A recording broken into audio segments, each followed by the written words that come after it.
今天呢，修了一台蓝标丰田啊，它的车呢是10码的时候，在发动机不运转的时候，有一个扔扔扔扔扔扔一响啊，我们来听一下。不瞒你说啊，这2天干的这车那都是混动，没咋干过的，所以说呢，信心绝对是有的。先干了它再说。这个蓝色的意思就是混动的意思。来发动，就这么跑。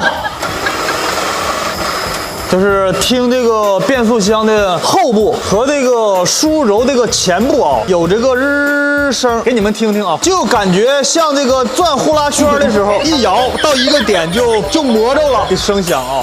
怀疑呢是里边的齿轮和齿轮啊咬合的口啊有点偏差，或者是轴承响，但轴承响的可能性不大，所以说呢要具体拆开看一下。熄火，发动机运转了就没了。在纯电的情况下，里边会有这个响声。在2025年啊，中国国内混动车或者是电动车总的体量啊要达到20%，到现在为止啊5%还没有，所以说这个混动啊我们会慢慢走入生活了。它这个车呢是能量回收啊，不能插那个电源充电式的，然后现在出那个呢也为了响应号召嘛，也能插电了。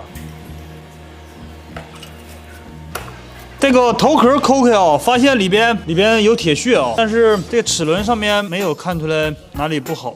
这个铁屑挺多，具体还要再往里边拆。前面这个电机啊，这个线圈得说不能说叫电机，是用来发电的。这头啊是连接发动机，这个转子转，然后这线圈就发电，发完电之后存起来，然后后边的电机是驱动电机。就看现在这个状态啊，它这个变速箱要比这种纯 AT 的要简单不少。这油泵这后面下来了。